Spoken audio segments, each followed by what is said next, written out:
Les gestes sont de plus en plus assurés, plus précis pour les apprenants de l'AFPIA à Liffol-le-Grand. Les différentes formations portent leurs fruits.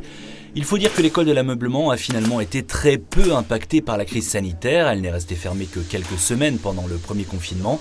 Et surtout, les entreprises pour lesquelles l'activité semble reprendre un cours presque normal ont besoin d'une main-d'œuvre qualifiée. La menuiserie est un bon vecteur, la tapisserie dans le garnissage est un bon vecteur, et on a également les conducteurs d'équipement, les machines à commande numérique, être opérateur sur ligne, etc. Il y a énormément de demandes. Et ça, c'est signe que le secteur se porte bien ? Oui, il y a du travail, il y a de la demande, on a besoin d'opérateurs pour pouvoir produire ou voire produire plus, auquel cas, oui, on se porte bien. Et c'est une excellente nouvelle pour les 80 personnes qui suivent actuellement les formations de l'AFPIA, des profils différents, des jeunes, des moins jeunes, des demandeurs d'emploi et des salariés en reconversion, comme Anne-Sophie qui a décidé de changer de vie. À 40 ans, elle a quitté l'année passée la région parisienne et le management des établissements de santé pour se lancer dans un bac pro ameublement.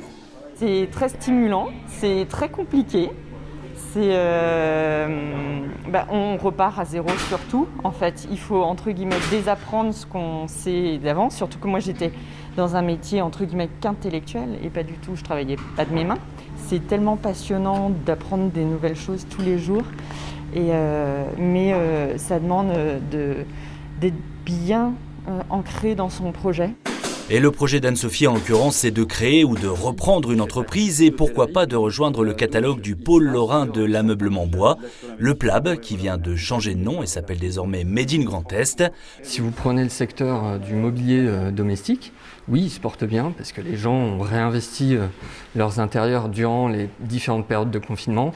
Ils se sont remis à cuisiner, ils ont besoin de télétravailler chez eux, donc ils achètent des bureaux. Après, sur tout le secteur de l'hôtellerie, si on n'est pas dans le luxe, là ça souffre. En revanche, c'est un secteur qui recrute et qui cherche en permanence à recruter.